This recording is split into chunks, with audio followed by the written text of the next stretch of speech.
मैं आपको सच बता रही हूँ, सबसे पहला जो प्लस पॉइंट है वो जाता है सास को। वो अपनी बहू को कैसा एनवायरनमेंट दे रही है ना, वो कितना सहज कर रही है अपने सामने कि वो खोल के रह पा रही है। ये डिपेंड करता है सिर्फ और सिर्फ हमारे बड़ों पे। सबसे ज्यादा मैटर करता है कि आपकी सास ने कितना % दिया है अपना। जितना दिया बहुएं बैठी हैं उससे 100 गुना ज्यादा लौटाने के लिए।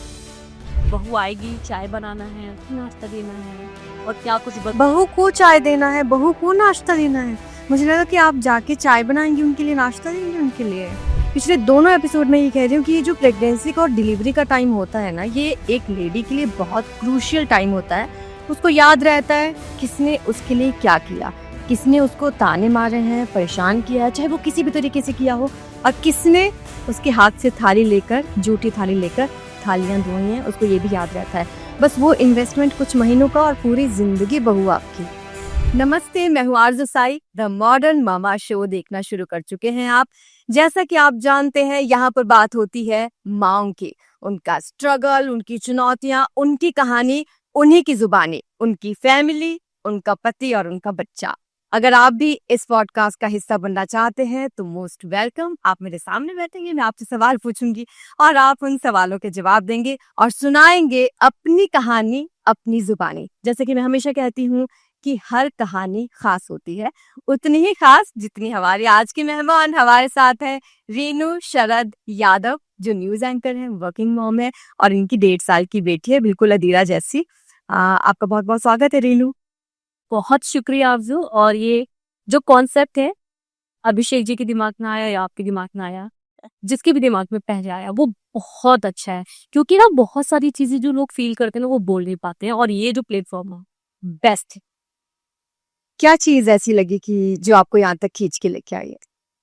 मैंने अभिषेक जी का भी सुना था और आपने कुछ अपने एक्सपीरियंसेस में साझा किए थे, और अभी लास्टली जो मैंने देखा था ज्योति तनेजा, वो बहुत बेस्ट था, वो भी बहुत अच्छा था। तो मुझे लगा कि मुझे भी अपना कुछ तो शेयर करूं मैं। सबके अपने अपने अलग अलग एक्सपीरियंस होते हैं, मेरा बेस्ट था, मुझे लगा को भी बताने की जरूरत है। बिल्कुल जरूरत है। अब आप मुझसे ये पूछिए कि आपको ऐसी कौन सी चीज लगी जो आपने बोला कि नहीं, आप इसी वीक आइए, इसी वीक आप मुझे चाहिए। प्लीज बताइए, ये मैं जानना चाहती हूँ, क्योंकि 2 बार कैंसिल हो चुका था क्योंकि मेरे कुछ आउटडोर से, और आपने जब बोला कि नहीं इस बार हम फाइनल करते, जबकि आपकी तबीयत भी सही नहीं थी, फिर भी आज हमने डिसाइड किया है। तो क्या वो चीज थी कि आपने बुलाया मुझे? वो फोन कॉल, जब हमारी बात हुई, आपने मुझे एक किस्सा बताया कि आपके पति आए और आपकी बेटी ने उन्हें पहचानने से इनकार कर दिया। मेरी सासू माँ देखती है बेटी, मैं भी उसको ज्यादा टाइम नहीं दे पाती, और उसके पापा तो उससे 2-2 महीने दूर रहते हूँ। और जब शरद आए और उन्होंने बहुत दिल से चाहा कि मैं उसको गले लगा लूं, ये, और वो ऐसे डर के भगी, गई ही नहीं। 1 हफ्ते के लिए आते थे, 3 दिन घुलने मिलने में लग गया, 4-5 छठवें दिन वो चले। तो उन्हें बहुत बुरा लगता था और मुझे खुद देख के बहुत बुरा लगता था, और उससे भी ज्यादा बुरा तब लगता था जब मेरी बेटी को मैं मेरे साथ सुलाती थी और वो उठ के अपनी दादी के पास चली जाती थी। हाँ, आपने बताया ये चीज कि वो रात को उठ के अपनी दादी को ढूंढती है। जबकि वो पैरों से चल नहीं पाती थी, वो घुटने से चलती थी। और शरद को ये होता था कि मैं 4 दिन के लिए तो मैं मेरी बेटी को अपने पास सुलाऊंगा। हाँ। और वो धीरे से उठती थी और रो के चली जाती थी कि मुझे नहीं रहना है यहाँ पे। ऐसा क्यों? मतलब इतनी अटैचमेंट अपनी दादी से उसको रही, आपसे क्यों नहीं रही? मतलब ये ऑफिस के सिलसिले में या फिर क्या क्या हुआ? जाहिर सी बात है, क्योंकि जब मैटरनिटी लीव पर थी 5 महीने, तो उतना तो बच्चों को समझ होती नहीं, लेकिन जब उसकी सोच समझ डेवलप हुई ना, तब मैं उससे दूर थी। सुबह ऑफिस जाना, फिर दोपहर में 3 बजे आना, हैक्टिक शेड्यूल रहता था, तो आके चाय वाय पी के थोड़ा सा उसको प्यार करके सो जाना। दादी है, उसको सुबह से लेके, मतलब वो आंख खोल रही तो अपनी दादी को पा रही है, उसकी हर बेसिक नीड दादी पूरी कर रही है। मैं उसको दूध तक नहीं पिला पा रही थी, तो उससे ज्यादा क्या ही हो सकता है कि मेरी बेटी मुझे पहचानेगी। ये एक दिल में, अब मुझे लगता है कि हमेशा मुझे वो तकलीफ रहेगी अंदर से। अब कैसे करेंगे आगे? क्या प्लानिंग है आपकी? क्योंकि आपने मुझे बताया था कि आपको बहुत तकलीफ हुई जब आपकी बेटी ने अपने पापा को पहचानने से इनकार कर दिया। तो आगे क्या प्लान है? ये ऐसा ही चलता रहेगा या फिर? हालांकि बहुत क्लोज लोगों को पता है, लेकिन अभी सबको पता चल जाएगा कि मैंने ऑफिस छोड़ा है, मैंने ऑफिस से रिजाइन कर दिया है। और ये मेरे लिए बहुत दर्द भरा है, क्योंकि मैं बहुत लंबे सालों से 2011 से मैं काम कर रही हूँ, और इस संस्थान में मैं 2017 से हूँ। और एक ऑफिस छोड़ना, वो भी बिना किसी लंबे सोच विचार के बाद। हाँ। ये तुरंत हुआ कि मुझे ऑफिस छोड़ना है, क्योंकि मुझे अब अपनी बेटी देखनी है। और अब बेटी देखने के लिए अपनी सासू माँ, जिन्होंने मेरे लिए बहुत किया है, उनकी सेवा करने की है, जॉब सिक पर। ये जानना चाहूंगी मैं कि हमेशा ये होता है कि जब लेडी प्रेग्नेंट होती है, उसकी डिलीवरी होती है, तो जो इन-लॉज होते हैं, जो भी परिवार वाले होते हैं, वो कहते हैं कि जॉब वॉब होती रहेगी, बाद में जॉब छोड़ो, अपने बच्चे का ध्यान रखो, घर पे रहो, बच्चे का साथ दो और कुछ नहीं रखो ऑफिस में। आपके केस में उलट हुआ, क्या हुआ था? सब लोग हंसेंगे, क्योंकि मेरे साथ जो हुआ था वो मेरी सोच से बिल्कुल उल्टा हो गया था। मेरे हस्बैंड का था मैं जॉब करूं, क्योंकि शादी के पहले कहा गया था मेरी तरफ से कि मैं जॉब करना चाहती हूँ। मैंने बहुत मेहनत की, उन्होंने इसको बहुत सीरियस लिया। उनसे ज्यादा मेरी सासू माँ ने सीरियस लिए रखा था। जैसे ही मैटरनिटी लीव खत्म हुई, ऑफिस से कॉल आया, मैंने बोला मैं नहीं जाऊंगी। कैसे जाऊंगी मम्मी, बेटी छोटी है, आप बुजुर्ग हैं, शरद यहाँ पर है नहीं, मैं कैसे संभालूंगी। हाँ। उन्होंने बोला हम है ना, हम कह रहे आपको तो खुद सेवा की जरूरत है। कहती है बुढ़े नहीं हुए हम संभालेंगे। आए हमारी पोती, क्योंकि वो मुझे कहती थी जब दादी बनूंगी ना तब साथ में रहूंगी मैं। जब मैं बुलाती थी उनको कि मम्मी हैदराबाद आइए, तो कहती अभी नहीं, जब मेरी नौकरी लग जाएगी, मतलब जो वो दादी बन जाएगी, वो सब आएंगे। और उन्होंने इतना सपोर्ट दिखाया कि फिर मुझे लगा, मेरी मम्मी ने भी मुझे बोला, मतलब मेरी बेटी की नानी ने बोला कि कोई नहीं होता इतना सपोर्ट करने वाला, कोई नहीं करता। तो बहुत भाग्यशाली हो बेटा, जाओ। नौकरी इतनी आसानी से नहीं मिलती है, छोड़ना आसान होता है, लेकिन तुमको जाना चाहिए। तो बस आ गई सारा सामान लेके, बेटी और सासू माँ के भरोसे पे हम दोनों ही रह गए साल भर, 1.5 साल से। मतलब मेरी सासू माँ ने सिर्फ बेटी को नहीं पाला है, मेरी उन्होंने मुझे। बहू को पाला है, कितनी बड़ी बात है ये। और ये बहुत अच्छा मैसेज है, मैं इसलिए रोक रही हूँ आपको यहाँ पे, क्योंकि अदरवाइज क्या होता है कि आपके इन-लॉज अगर आते हैं 6-7 महीना रुकेंगे आप लोगों के साथ, उसके बाद उनको ये रहता है कि नहीं, जिस मोहल्ले में हम रहे हैं, जहाँ पे हम हमेशा से रहते आए हैं, हमारी वहीं से अटैचमेंट है, हमें वहाँ की याद आती है, हमसे यहाँ पे रुका नहीं जाता। बहुत कम ऐसे लोग होते हैं जो सेक्रीफाइस करते हैं, जो अपने बच्चों में अपनी खुशी ढूंढ लेते हैं, जिनको लगता है कि नहीं, अगर हमारा परिवार हमारे साथ है तो पूरी दुनिया हमारे साथ है। और आरज़ू एक बहुत बेस्ट चीज बताऊं मैं, हमारी सोसाइटी में कई लोग देखते हैं ना तो दाद देते हैं इस बात की कि बेटा इनका नहीं है, हाँ, इनका हस्बैंड यहाँ पे नहीं है, और सास बहू में इतनी बन कैसे मैं आपको सच बता रही हूँ, सबसे पहला जो प्लस पॉइंट है वो जाता है सास को। वो अपनी बहू को कैसा एनवायरनमेंट दे रही है ना, वो कितना सहज कर रही है अपने सामने कि वो खोल के रह पा रही है, ये डिपेंड करता है सिर्फ और सिर्फ हमारे बड़ों। आप न्यूज़ एंकर हैं, आप छोटी-छोटी ड्रेसेस भी पहनेंगी, आप बाहर जाएँगी, मेकअप लगाएँगी, बाल खुले रखेंगी, स्टाइल मारेंगी। कभी दिक्कत नहीं हुई आपके साथ? मेरी जो सासू माँ है, उन्होंने मुझे सिर्फ इतना बोला है कि हम जब गांव जाएंगे सिर्फ तब बेटा सूट रख, ये साड़ी तुम्हारे ऊपर है, पहनना नहीं पहनना, हाँ, सूट पहनना है। बाकी प्रयागराज में और बाहर तो उनका कोई कुछ भी नहीं है। मुझे लगता है उनको मैं बहुत अच्छी लगती हूँ। Very nice. और ये तो हमारे संस्कारों में होता है, हमें ये सिखाया जाता है कि जिस माहौल में आप रह रहे हैं उसमें ढलना है। जहाँ पे आपको लगता है सूट पहन के जाना है, वहाँ पे सूट पहन के जाना है। जहाँ पे आपको ड्रेसेस पहननी है, वहाँ पे ड्रेसेस ही पहननी है। उनकी एक चीज और अच्छी है, उन्होंने ये बोला मुझे कि इतनी एज हो गई है, इतने सालों से काम कर रही हो, जैसे मैंने कभी पूछा ना मम्मी ठीक लग रहा है ना, चल जाएगा, पहन के चले ना, मम्मी हमेशा एक ही बात बोलती थी कि अपने विवेक से काम लो, तुमको खुद पता होगा कि तुम क्या सही कर रही हो क्या गलत कर रही हो, क्योंकि तुम बाहर रही हो, बाहर ज्यादा लोगों से घुलती मिलती हो, तुम्हारा परिवेश हमसे ज्यादा खुला हुआ था, तो तुम ज्यादा बेहतर समझोगी, उसमें हम नहीं टीका टिप्पणी करेंगे बहुत ज्यादा। और मेरी सास की एक बेस्ट थिंग है कि जिस चीज को वो समझती नहीं उस चीज में कुछ बोलती नहीं। ओके। हाँ, ये बेस्ट चीज है। तो ये हमारे कनेक्शन का मूल रूप है कि हम एक दूसरे को बहुत अच्छे से अटैच। ये आपने बहुत अच्छी बात कही है, ये मैं इसलिए बार-बार मेंशन करूँगी कि सबसे ज़्यादा मैटर करता है कि आपकी सास ने कितना परसेंट दिया है अपना। जितना दिया बहुएँ बैठी हैं, उससे 100 गुना ज़्यादा लौटाने के लिए। मैं पता नहीं, मैं जब जब इस बात का जिक्र करती हूँ ना मेरी आंखों में आंसू आते हैं, मैं बहुत इमोशनल हो जाती हूँ। मेरी सास ने मुझे इतना कृतज्ञ करके रखा हुआ है ना, मैं एक्सप्रेस ही नहीं कर पाती, मेरे शब्द कम है। अच्छा, मेरे ऑफिस में जब भी मैं इस बात का जिक्र करती हूँ, कोई जैसे अपने अपने सब एक्सपीरियंस बताते जब मैं बोलूंगी ना, तो सबको लगता है कि इतना कैसे हो सकता है, सास इतना कैसे कर सकती? इतना कैसे कर सकती है।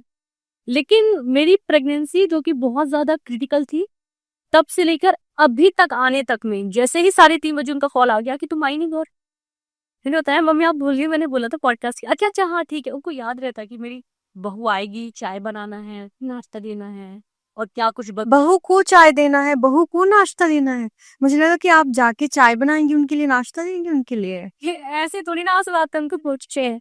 मैं ऑफिस से जाऊंगी, वो चाय चढ़ा के, उनको पता है 3:30 पे ही आ जाएगी, चाय चढ़ा के रखेंगी, पानी के साथ एक कुछ मीठा खाने के लिए देंगी। जैसे गांव के परिवेश से तो गुड़ देती है, इस समय गुड़ खाने के लिए देंगी कि थोड़ा सा खा लो फिर चाय पी। तो ये चीजें, फिर उसके बाद मैं अपने कामों में जुट जाती हूँ। अच्छा, उनका इतना करने के बाद मुझे ऐसा लगता है कि मैं क्या कर दूं उनके लिए। Very nice. सच में आपने प्रेगनेंसी की बात की, क्रिटिकल रही है प्रेगनेंसी, क्या हुआ था? क्रिटिकल मुझे लगता है कि अगर 100 फीमेल हैं तो उनमें से 10 के साथ ही ऐसी कंडीशन बनती होगी जो मेरे साथ बनी थी। मेरी जो बेटी थी वो 6.5 मंथ में पूरी नीचे आ गई थी। जो पोजीशन लास्ट में लेता है, जो लास्ट पोजीशन बच्चा लेता है 8th मंथ के बाद, वो मेरी 6.5 में हो गई थी। और उस दौरान मुझे इतनी ज्यादा दिक्कत थी, आप विश्वास मानेंगी, मेरे टांके लगे थे, बच्चेदानी के मुंह में टांके लगे थे। प्रेगनेंसी से पहले? हाँ, प्रेगनेंसी में, डिलीवरी से पहले? अच्छा। यस क्योंकि ये बहुत रेयर है बोलना, लेकिन मैंने बोला ना 100 में से मुश्किल से 5 लोग ही ऐसे होते होंगे। हाँ। अच्छा, जिनको अच्छी मेडिकल मिल जाती वही, वरना प्री मैच्योर डिलीवरी आपने सुना होगा, को बहुत नॉर्मल सुना होगा, लेकिन मेरे केस में ये हो गया था कि टांके लग गए थे ताकि बच्चा बाहर ना आ पाए, वो स्टॉप हो जाए नहीं। और उसके बाद पूरा बेड रेस्ट। मेरी मदर आई थी, मुझे हैदराबाद से लिया उन्होंने, सन्ना मध्य प्रदेश लेकर गई। मैं वहां 1 महीना रुकी और उसके बाद मेरी सासू माँ ने फोन करके मुझे बुलवा लिया। अच्छा। उन्होंने बोला मैं टेक केयर करूंगी। अच्छा, मेरी सासू माँ की बोल थोड़ी सी कड़क है। हाँ। अब आप समझोगे शायद इस बात को, मैं एमपी से हूँ, वो पूर्वांचल से हैं। हाँ। तो उनके बोलने का जो अंदाज है वो बिल्कुल ऐसे अब कड़क वाला। तो मैं हस्बैंड से बोलती थी यार मम्मी इतना कड़क बोलती, मैं कैसे इनके साथ रहूंगी। तो बोलते थे एक बार जाओ तो फिर भी मैं जाने के लिए रेडी नहीं। ऐसे करते करते 20-22 दिन हो गए। फिर उन्होंने मेरी मम्मी को फोन करके बोला हमारे घर का बच्चा है, कुछ भी होगा तो आप जिम्मेदार होंगे। हाँ। मम्मी डर गई। चलो चलो बस, वो पैक करो बैग और चलो। मम्मी बाकायदा घर में छोड़कर आई, मेरा देवर मुझे लेने आया था। और जैसे ही मैं घर पहुंची, मेरी सास ने मुझे दिखकर एक लंबी सांस ली कि मेरी बहू अब जैसी आ गई मेरे पास, मैं इसको ऐसा रख लूंगी 9 महीने तक। ये कॉन्फिडेंस उसके अंदर, किसी भी घर की दहलीज चढ़ जाए एक बार, ऊपर आ जाइए, उसके बाद तो मुझे पता है कि मुझे क्या करना है। मेरे रोंगटे खड़े हो रहे हैं। हाँ, और उन्होंने इतनी कि चलो बस, इसकी इतनी क्रिटिकल कंडीशन, इतनी गंभीर स्थिति थी इसकी, अभी ठीक हो गई, मतलब सही सलामत आ गई है। और अब मैं इसकी नैया पार लगा लूंगी 9 महीने तक। और उन्होंने आरजू बैठा के मुझे मेरे हाथ में खाना दिया, मेरे हाथ कांप रहे हैं। उन्होंने मेरे खाना खाने के बाद मुझे प्लेट रखने नहीं जाने दिए, क्योंकि आंगन में बर्तन धुलते तो वहां झुक के रखना होता था, नहीं, वो मेरे हाथ से थाली लेके जाके रखती थी। और ये 1-2 दिन की बात नहीं थी, ये 26 अप्रैल से 4 जुलाई तक की बात थी जो उन्होंने इतनी सेवा किया। हाँ, सिर्फ मेरी। उसके बाद तो उनका काम और बढ़ गया, मेरे साथ साथ उन्होंने बेटी की भी बहुत सेवा की। मैं ये कहती हूँ कि मैं पिछले दोनों एपिसोड में ये कह रही हूँ कि ये जो प्रेगनेंसी का और डिलीवरी का टाइम होता है ना, ये एक लेडी के लिए बहुत क्रूशियल टाइम होता है। उसको याद रहता है किसने उसके लिए क्या किया, किसने उसको ताने मारे हैं, परेशान किया है, चाहे वो किसी भी तरीके से किया हो, और किसने उसके हाथ से थाली लेकर, जूठी थाली लेकर थालियां धोई हैं, उसको ये भी याद रहता है। बस वो इन्वेस्टमेंट कुछ महीनों का और पूरी जिंदगी बहू आपकी। हाँ बिल्कुल, वो उनका वो 2 महीने मेरे लिए इतना बिल्कुल अपने आप को न्यौछावर कर देना, मुझे ऐसा लगता है कि मैं जीवन भर, मतलब जितने साल भी वो इस दुनिया में है, इस धरती, मैं तो चाहती हूँ मेरी उम्र भी लग जाए, लेकिन जितना भी वो इस दुनिया में है ना, मैं चाहती हूँ कि अब मैं उनकी सेवा। Very nice. मैं चाहती हूँ कि मैं उनको, और अब सच बता रही हूँ, मैंने रिजाइन भी यही सब सोच कर दिया है। मैं, मेरे हस्बैंड, हम, एक गुड न्यूज है कि हम बाहर शिफ्ट हो रहे हैं, हाँ। फॉरेन शिफ्ट हो रहे हैं। और इसके साथ साथ मेरी मदर इन लॉ का वीजा अभी नहीं लग रहा है, लेकिन जैसे लगेगा उनको तुरंत लेके जाऊंगी।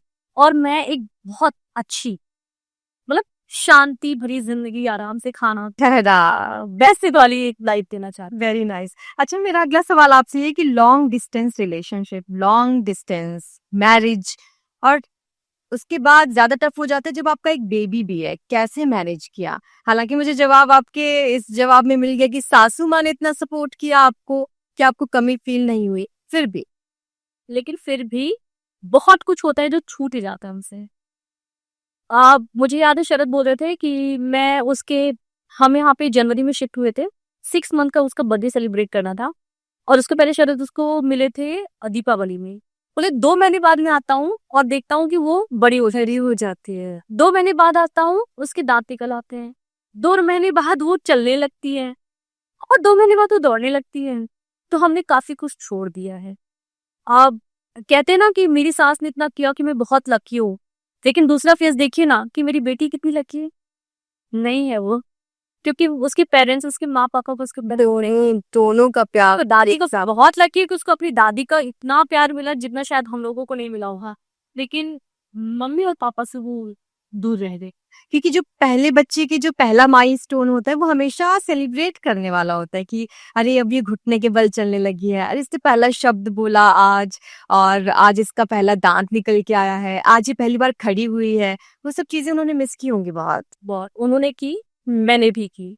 क्योंकि मैं घर जाती थी और मम्मी कहती थी आज ना बेटू का एक दांत निकल आया है। फिर मम्मी देखती थी कि हाँ निकला, तो मम्मी उसमें बहुत शहद लगाती थी कि उसको जो खुजली होती है वो ना हो। देसी शहद होता है, वो लगाती थी।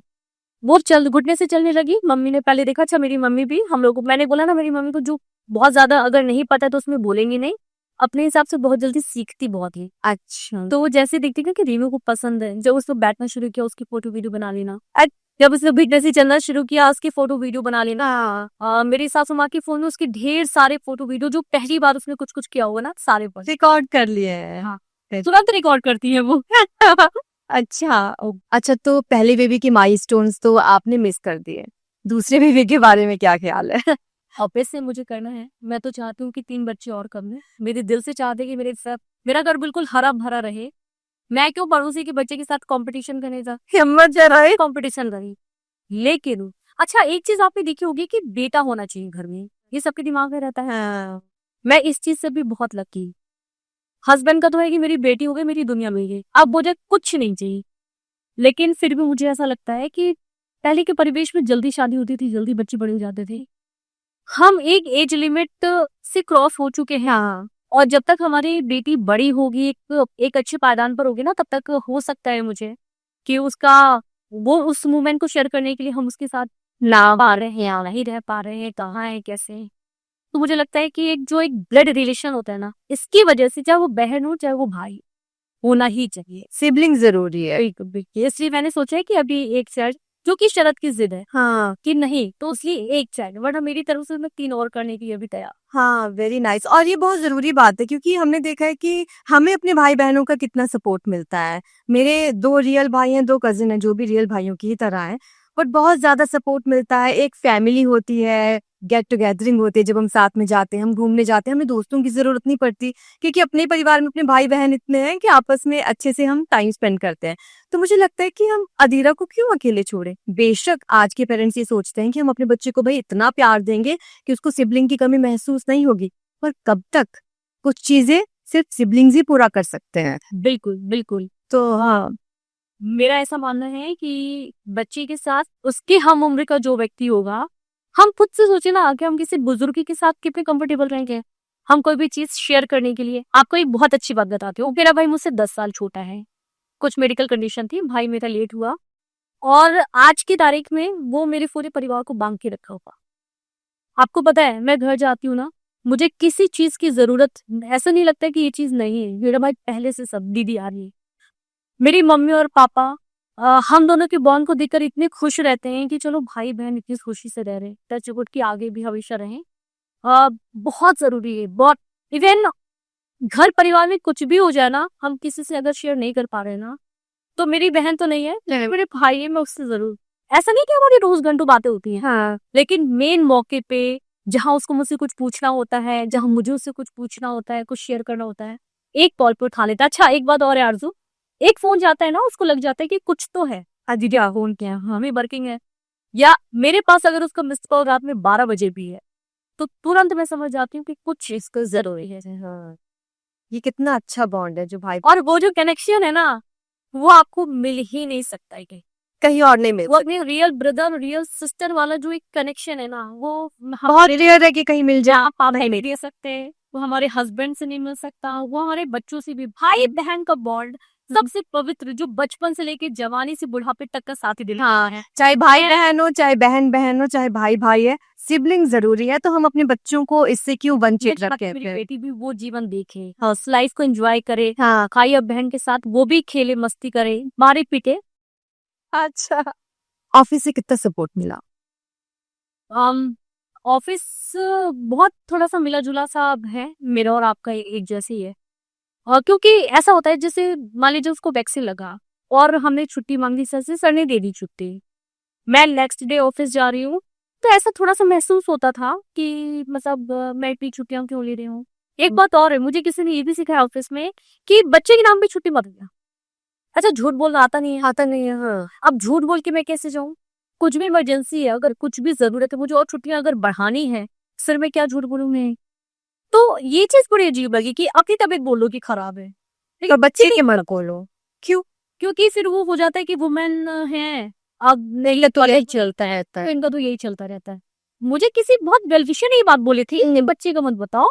मैं तो अवॉइड करती हूँ बच्चा रीजन देना, और अपना कोई भी रीजन दे दी, लेकिन वो बोलता नहीं है। ये कब जाएगा मदरहुड से? मतलब जो वर्किंग मॉम है, मैं ये रिलेट कर पाती हूँ कि अगर आपने एक या दो बार, 3 महीने में 2 बार भी अगर आपने, आपके बच्चे की तबीयत खराब है, वैक्सीनेशन हुआ, कुछ भी हुआ, आपने छुट्टी ली, अगर तीसरी बार बोलने में आपको ही लग जाएगा ऐसा कि सामने वाला सोचेगा अरे इनका तो यही चलता रहता है, ये तो बच्चे के नाम पे छुट्टी लेती रहती हैं। ये दिल से ये गिल्ट क्यों रहता है? ये गिल्ट मतलब क्यों नहीं जाता ये गिल्ट? ये जो काम है ना, मतलब ये जो बच्चा पैदा करना है, बच्चे को बड़ा करना है, ये ब्रह्मांड का सबसे बड़ा और सबसे पवित्र काम है। आप प्रकृति का हिस्सा हैं और आप उसको बढ़ावा दे रहे हैं।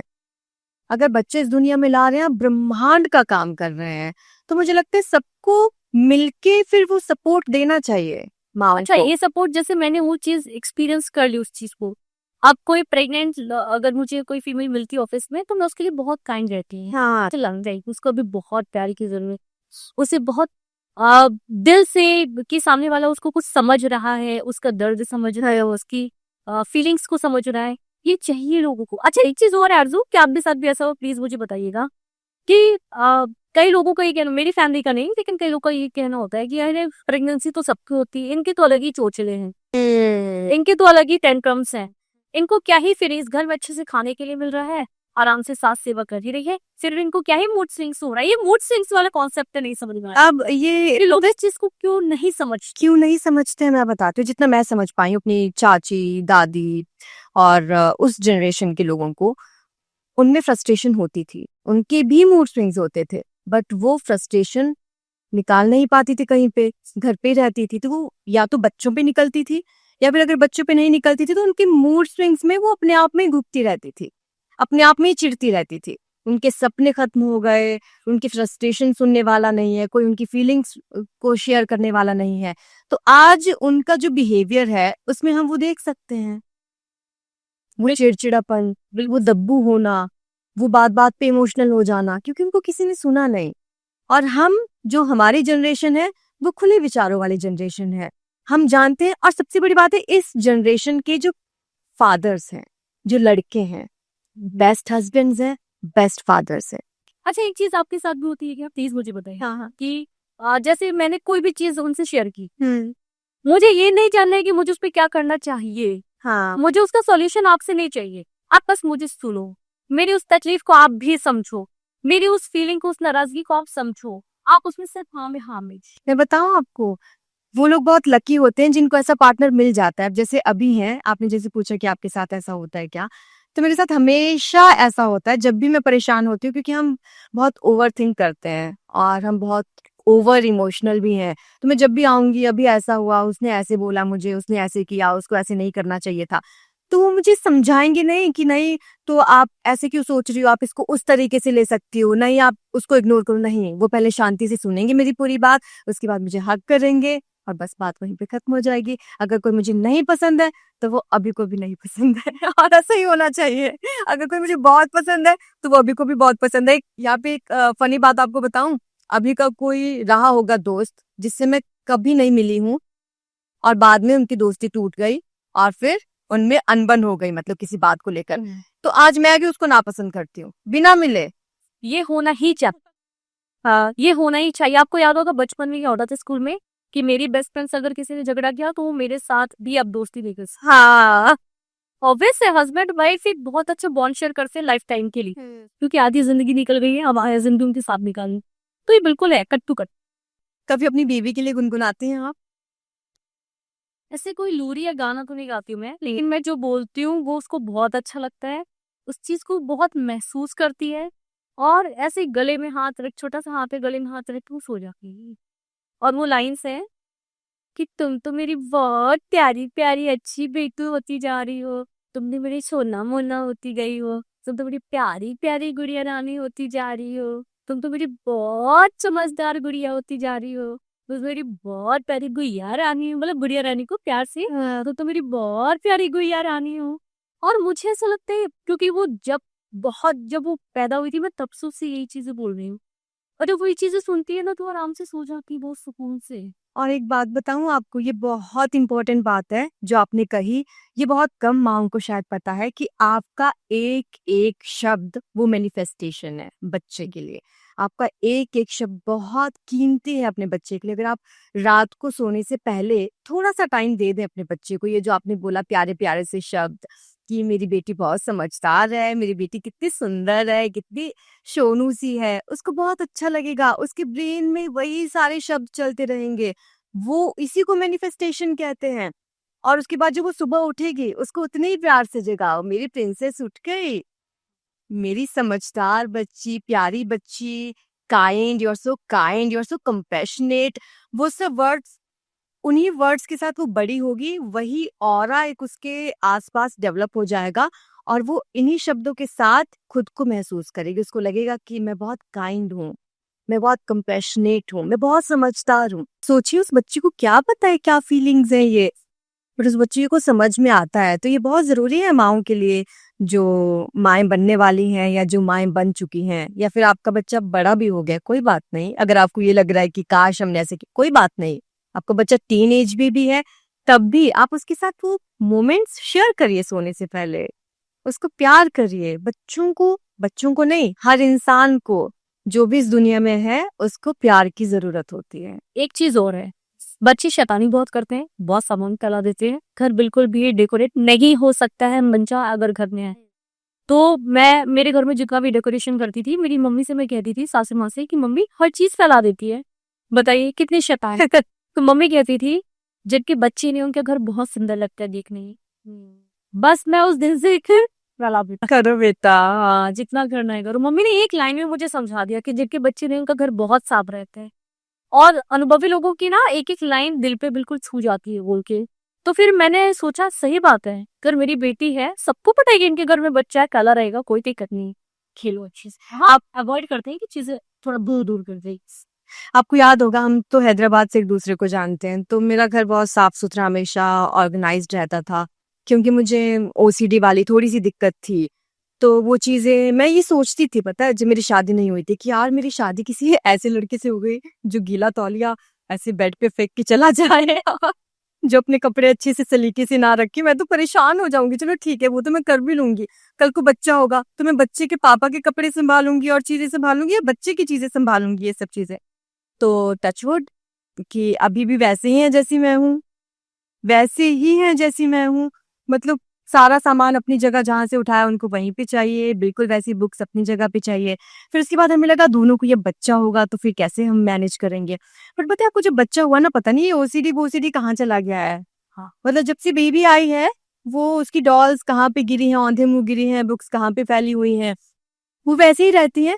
फिर मुझे जब लगता है खुद को कि चलो ठीक है अब हो गया, सो गई है, अब थोड़ा सामान समेट लेते हैं, तो मुझे पता है मेरी सासू माँ जो वो यहाँ पे रहती थी, वो कहती थी कि अभी वो 10 मिनट के लिए 15 मिनट के लिए सोई है, 10-15 मिनट के लिए तुम ठीक कर दोगी, वो फिर से फैला देगी, तो ठीक क्यों कर रही हो।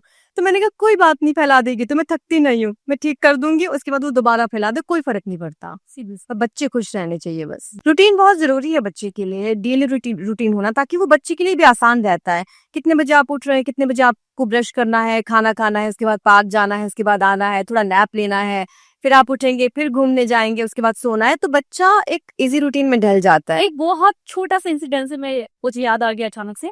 मम्मी उसको रोज लेकर जाती हूँ, उस दिन मम्मी की थोड़ी तबीयत सही नहीं थी तो मम्मी नहीं गई। इसको भी जुकाम हुआ था तो इसको भी लेकर ले गए। शाम टाइम कोशिश की हमने ले जाने की, लेकिन मम्मी बोली मेरी हिम्मत नहीं है। मैंने कहा कोई बात नहीं। हमने खाना बनाया, खाना खाया, मम्मी गैगी में टहली, लेकिन मैंने बोला मैं इसको पार्क घुमा के लेकर आती हूँ। मैं ले गई, वो पार्क में झूला झूली और उसके बाद उसके दिमाग में है कि यहाँ से निकल के मैं मंदिर जाती हूँ, दर्शन करती हूँ, फिर लौटती हूँ। मैं उसको गोद उठा के घर की तरफ आ रही हूँ, वो इतनी चिड़चिड़ा रही है, जिद कर रही है कि नहीं मुझे वहां जाना। उतरी, मैं पीछे पीछे, वो आगे आगे। जब वो आगे आगे जा रही थी ना, पीछे देख भी रही थी कि मम्मा है पीछे, और फिर आगे आगे भाग रही थी। अंदर से ना इतना गुस्सा, हालांकि मैं कभी अपनी बेटी है पर हाथ नहीं उठाती हूँ, लेकिन उस दिन इतना गुस्सा आ रहा था। रात 9:30 बजे मैंने कहा इसको घर चलना चाहिए, कहाँ जा रही है। मन तो कर रहा था कि इसको आज इसको दे दी टिप्पो लेके। जैसे ही आरजू वो लाइन उसकी पहुंची आखिरी एंड में, और जैसे उसकी टर्न होके जो टेम्पल दिखा, टेम्पल देखते उसने ऐसे हाथ जोड़ा और ऐसी हो गई वो बिल्कुल।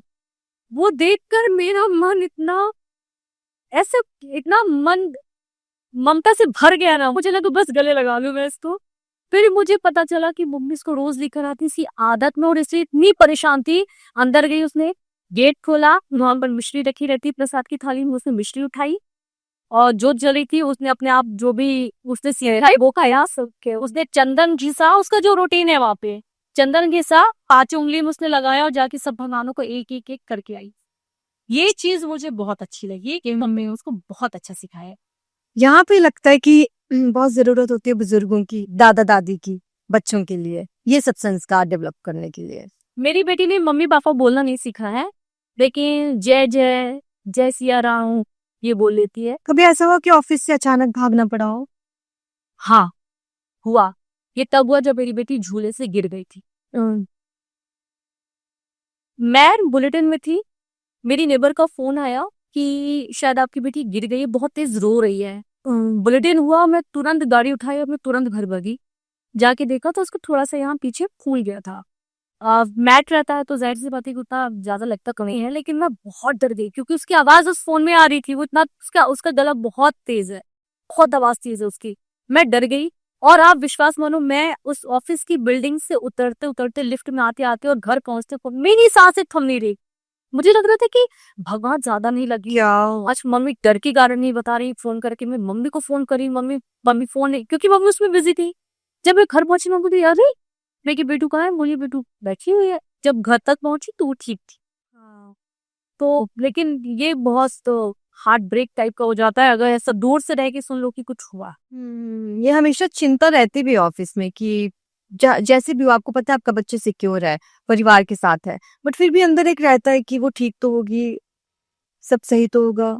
अच्छा, एक और टर्म यहाँ पे होती है पोस्टपार्टम, जो डिप्रेशन होता है, पोस्टपार्टम डिप्रेशन, उसका आपने कुछ फील किया जरा भी, कुछ भी? मुझे शरद की कमी बहुत महसूस हुई आफ्टर डिलीवरी। ये तब हुई, बहुत सारी चीजें मैं मेरी मम्मी से नहीं बोल सकती हूँ, बहुत सारी वो सब करते हैं उनका, उन्होंने अपनी तरफ से 110% दिया है, मैं उसमें तो कोई कमी नहीं। लेकिन बहुत सारी ऐसी चीजें ना, वो प्यार से हक करना, वो मेरी बातों को समझना, मेरी फीलिंग्स को समझना, मेरे मन में क्या चल रहा है वो पूछना, वो एक मूवमेंट ही कर सकता है। आपकी बॉडी में क्या चल रहा है, एक भी सेल में कुछ अगर फील हो रहा है ना, तो आपका मन करता है कि मैं बताऊं मेरे साथ अब ये हो रहा है, अच्छा मुझे ये फील हो रहा है, यहाँ पे दर्द हो रहा है, यहाँ पे अच्छा लग रहा है, ये सब चीजें। तो मैं इसीलिए जानना चाहती हूँ क्योंकि मैंने वो चीजें फील की हैं, तो मेरे साथ हमेशा 24 घंटे अभी थे बताने के लिए। सोचिए इतना सपोर्ट था, मेरे साथ थे वो, फिर भी मैंने वो पोस्टपार्टम डिप्रेशन का हल्का सा हिस्सा फील किया है।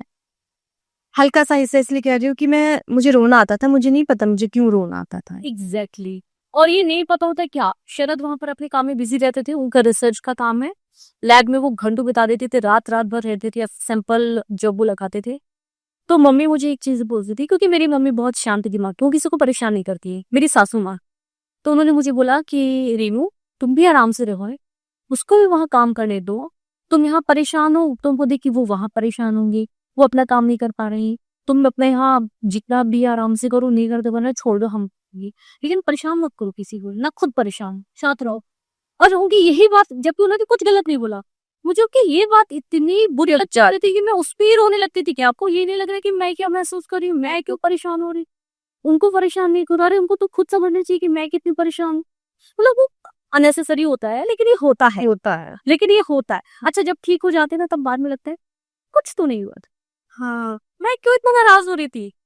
वो बाद में फील होता है जब थोड़ा सा रिकवर होने लगते हैं, तो बॉडी में मेरे हस्बैंड ने मुझे बताया है कि बॉडी में बहुत सारी चीजों की कमी हो जाती डिलीवरी के बाद है। एक ब्लड निकल जाओ बस, और उसके बाद बहुत सारी मिनरल्स का, क्योंकि पूरे बच्चे में पोषण चला है, हमारी बॉडी से पता नहीं कितना छट जाता है। यहाँ पे वीडियो शेयर किया था जिसमें आपने फूल के एक एक पंखुड़ी निकाली, तो ठीक वैसे ही एक लड़की के अंदर चेंजेस आते हैं।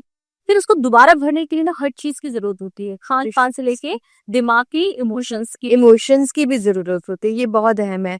और जो अगर ये वीडियो देख रहे हैं, जो मेल्स हैं, जो पापा बनने वाले हैं या बन चुके हैं, आपकी पार्टनर को आपकी बहुत जरूरत है। आप जितना महसूस कर रहे हैं उससे ज्यादा जरूरत है। आप उनको सुनिए, उनके आसपास रहिए, उनको हक करिए, अननेसेसरी हक करिए।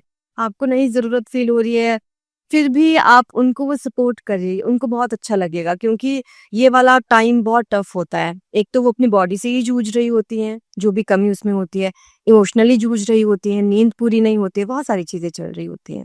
नींद पूरी नहीं होना ये बहुत मुश्किल हो जाता है जब बच्चा छोटा होता है। इवन जब बच्चा जन्म लेता है उसके बाद 2-3 महीने तो ऐसा लगता है कि मेरी लाइफ क्या हो गई है। बच्चे को देखकर खुशी मिलती है, फिर ये लगता है कि हम कहाँ तक रह गए नहीं, क्योंकि हर 15 मिनट में उसको ब्रेस्ट फीड कराना, ऐसे झुक के बैठा, कमर पेन हो रही है, पीठ दर्द हो रही है, पैर दर्द हो रहा है, उस पोजीशन पे लेकर आना, बार बार हाथ दर्द हो रहा है, उसको सलीके से समझ से उठाना कि उसको कुछ दिक्कत ना हो जाए। ये जो डिलीवरी के बाद की हम बात कर रहे हैं, क्यों ये क्रूशियल हम कहते हैं, क्योंकि एक तो न्यूट्रिशंस की कमी है, इमोशंस बहुत ज्यादा उमड़ रहे हैं, नींद पूरी नहीं हो रही है, ऊपर से लीकेज हो रही है। कितना आपका मिल्क लीक हो रहा है, आपको ब्लीडिंग होती है, 1.5 महीना कम से कम आपको ब्लीडिंग रहती है। 1.5 महीना ब्लीडिंग के साथ साथ रैशेस, जो जब बच्चा डिलीवर हो जाता है, हालांकि महिलाएं समझेगी जिनकी बेबीज हो चुके हैं, जब बच्चा पेट से बाहर आ जाता है ना, तब पेट में एक खालीपन सा लगता है। हाँ, 10 से 15 दिन ऐसा लगता है जैसे पेट में कुछ है जो अभी नहीं से घूमता रहता है, अजीब सा कुछ घूम रहा है पेट के अंदर, वो बहुत अजीब सी फीलिंग होती है। दूसरा ये है जो आपने लीकेज की बात की, और ये तो बिल्कुल मतलब ये तो औरतें मुझे लगता है 1.5 2 साल तक भी झेलती, किसी का ज्यादा होता है, किसी का कम होता है, और इस चीज से इतना सफर करती है लड़कियां, खासतौर पर जो ऑफिस जाती है, वो तो बहुत ज्यादा मुझे लगता है। हालांकि आज के समय में बहुत सारे हैं, लाइनर वगैरह हैं जो यूज कर सकते हैं, लेकिन कब तक यूज करेंगे, कभी तो फ्री रहने का मन करेगा। तो यही है, तो इन चीजों को भी समझना होगा। हमारे घर के जो बड़े लोग हैं, जो हमारे सपोर्ट में हैं, हमारे हस्बैंड है या फैमिली के और भी मेंबर्स हैं, या फिर ऑफिस में सब ये आपको ये बहुत अच्छा कॉन्सेप्ट है, क्योंकि सिर्फ महिलाओं की पीड़ा व्यक्त करने का प्लेटफॉर्म नहीं है, ये उनके लिए भी एक बहुत बड़ा प्लेटफॉर्म है, जो ये समझेंगे इस चीज को देखकर कि मुझे मेरी वाइफ के साथ कैसे रहना है। हाँ, जो अभी शादी करने वाले हैं या जो पेरेंट्स बनने वाले हैं, उनको भी समझ में आएगा कि नहीं, औरतों को या मेरी वाइफ को बाकी में उस चीज की जरूरत होगी जो सिर्फ मैं दे सकता हूँ। यहाँ पे साउथ का जिक्र हुआ, रीनू हम साउथ में रहे हैं, वहाँ की एक बात जो मेरे दिल को छू गई है, जो मैं अपनी लाइफ में अडेप्ट करूंगी। वहाँ का ये कल्चर है कि जब बेटी को पीरियड्स आते हैं ना, वो लोग बहुत अच्छे से सेलिब्रेट करते हैं। गांव वालों को, रिश्तेदारों को बुलाया जाता है, जो बच्ची को गिफ्ट्स लेके आते हैं, और बहुत अच्छे से उसको सजाते हैं, लक्ष्मी माँ की तरह उसकी पूजा करते हैं। और हाल ही में मैंने देखा सोशल मीडिया के माध्यम से ये चीजें ज्यादा लोग जान रहे हैं। हाँ, अब वैसे तो मैंने देखा है कि आसपास हम जहाँ से आते हैं वहाँ पे छुपाया जाता है।